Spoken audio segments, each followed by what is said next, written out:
Officiating the service is Rabbi Pinchas Landis.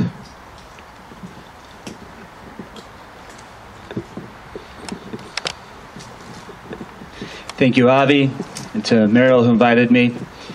As a third-generation survivor, collectively, my wife and I are the grandchildren of 5 survivors, and my grandfather, who left Germany after Kristallnacht, enlisted in the American Army and returned as a liberator.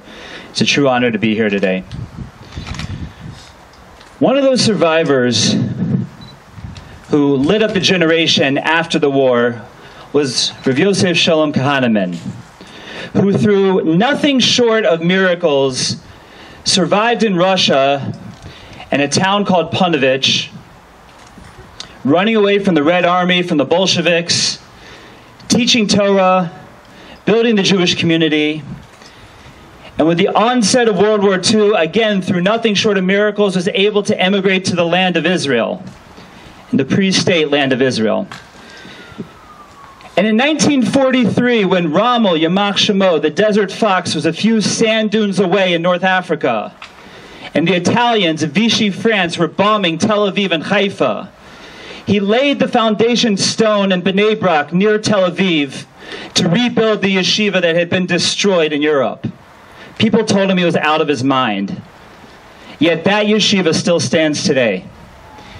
And after the war, on a fundraising mission to Rome, it was a dark and rainy night when he landed, and he insisted that his driver take him, before going to his hotel, to the Arch of Titus. For those of you who are not familiar, in the aftermath of the destruction of the Second Temple in the year 70 of the Common Era, the Roman emperor who finished the job, so to speak, went back to Rome and built an arch to memorialize the destruction of Israel at the hands of the Romans.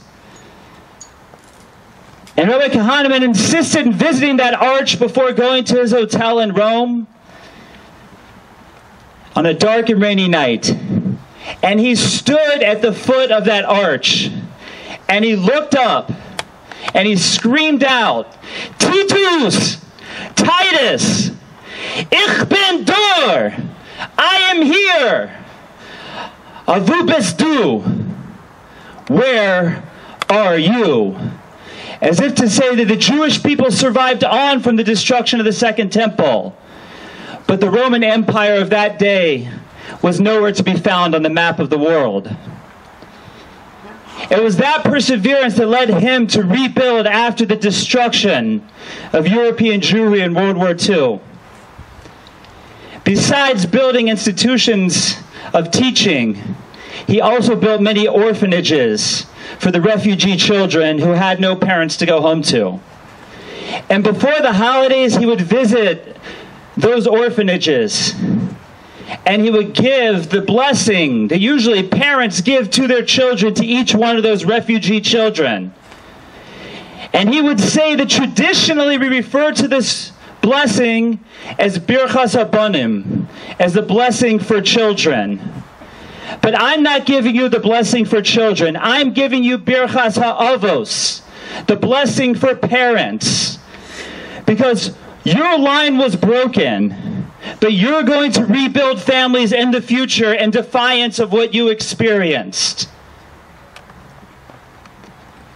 Rav Yaakov Emden, the 17th century, the 18th century German rabbi, writes a question in the introduction to his commentary on the Jewish prayer book, on the Siddur. He asks, what's the greatest miracle to ever happen in Jewish history?